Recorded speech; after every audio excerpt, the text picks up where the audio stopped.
حضرت عباس علیہ السلام خیمے میں آئے تو سیدانیوں نے چاروں طرف سے ہجوم کر لیا۔ آپ علیہ السلام کی زوجہ دو کمسن بچوں کو لیے کھڑی تھیں۔ بچے آپ علیہ السلام کو دیکھتے ہی لپٹ گئے اور کہنے لگے، بابا ہم پیاس سے جاں بلب ہیں، تھوڑا سا پانی ہم کو دیجیے۔ ابھی یہ بچے پانی کا تقاضا کر رہے تھے کہ حضرت سکینہ سلام اللہ علیہا بھی آ گئیں اور لپٹ کر کہنے لگیں، اچھے چچا مجھے تھوڑا سا پانی پلوا دیجئے کہ شدت تشنگی سے میرا کلیجہ کباب ہوا جاتا ہے۔ حضرت عباس علیہ السلام نے ان سب بچوں کو پیار کیا اور پانی لانے کا وعدہ کر کے تسلی دی، پھر تمام بیبیوں اور بچوں سے رخصت ہو کر خیمے سے باہر تشریف لائے اور میدان جنگ میں جا کر پھر لڑنا شروع کیا۔ اس مرتبہ آپ علیہ السلام نے 400 لعینوں کو قتل کیا اور پھر نہر میں داخل ہو کر مشک کو پانی سے بھرا۔ آپ علیہ السلام کی انتہائی کوشش یہ تھی کہ کسی طرح یہ پانی خیمے تک پہنچ جائے۔ بڑے چلے آ رہے تھے کہ زید ابن ورقہ جوہنی نے موقع پا کر آپ علیہ السلام کے دانے ہاتھ پر ایسا وار کیا کہ وہ کٹ کر شانے سے جدا ہو گیا۔ آپ علیہ السلام نے تلوار کو بائیں ہاتھ میں لیا اور یہ رجس پڑھتے ہوئے آگے بڑھے کہ خدا کی قسم اگرچہ تم نے میرا دایاں ہاتھ کاٹ دیا ہے، میں ہمیشہ اپنے دین کی حمایت کروں گا اور ایسے ہی امام صادق الیقین کی بھی حمایت کروں گا، وہ پاک و امین پیغمبر کی نسل سے ہیں۔ اس غیر معمولی شجاعت پر فوج یزید کو سکتہ ہو گیا، لوگ سامنے جانے سے تھرانے لگے۔ آخر حکیم ابن طفیل طائی ملون نے وار کر کے حضرت عباس علیہ السلام کا دوسرا ہاتھ بھی قلم کر دیا۔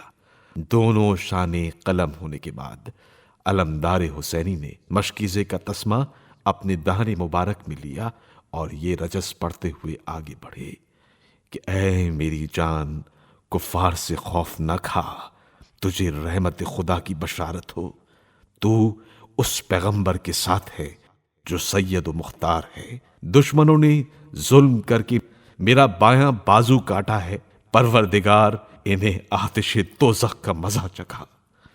مشکیزے کا تسمہ دانتوں سے پکڑے عباس جری آگے بڑھتے رہے، چاہتے تھے کہ کسی طرح بچوں تک پانی پہنچ جائے۔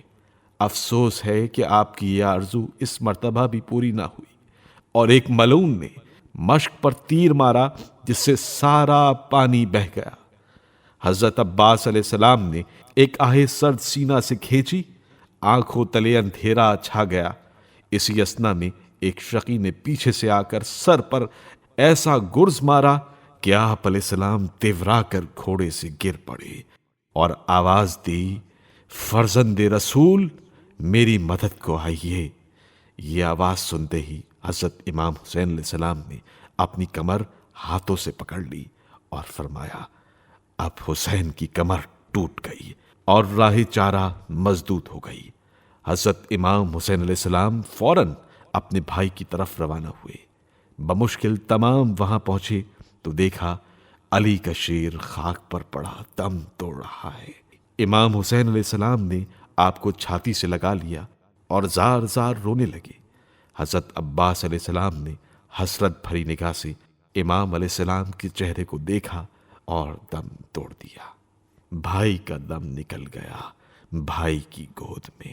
حقیقت یہ ہے کہ حضرت عباس علیہ السلام کے شہید ہوتے ہی فوج حسینی کا خاتمہ ہو گیا۔ بیبیوں کو حضرت عباس علیہ السلام کے دم سے بڑی ڈھارس تھی۔ ان کی خبر شہادت سنتے ہی سب کو یقین ہو گیا کہ اب فرزند رسول کا بچنا ناممکن ہے۔ ایک ایک بیوی اس غم میں سر و سینہ پیٹتی تھی اور وا باسا کی صدائیں بلند کر رہی تھی۔ بچوں کو بڑی آس تھی کہ عباس ضرور پانی پلائیں گے۔ لکھا ہے کہ حضرت ام البنین اپنے شیر دل بیٹوں اور بالخصوص حضرت عباس علیہ السلام کی یاد میں ایسا پھوٹ پھوٹ کر رویا کرتی تھی کہ سننے والوں کا دل پاش پاش ہو جاتا تھا۔ جب سے اس شہادت کی خبر ملی تھی، حضرت ام البنین نے گھر میں رہنا چھوڑ دیا تھا، قبرستان بقیع میں گوشہ گیر ہو گئی تھیں۔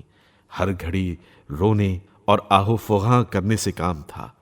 آپ کی گریہ ازاری کی نوبت یہاں تک پہنچی تھی کہ مروان ابن حکم جو بنی ہاشم کا پکا دشمن تھا، ایک بار جنت البقیع کی طرف سے گزرا اور ان کے جگر خراش نالے سن کر ایسا بے اختیار ہوا کہ دھاڑے مار مار کر رونے لگا۔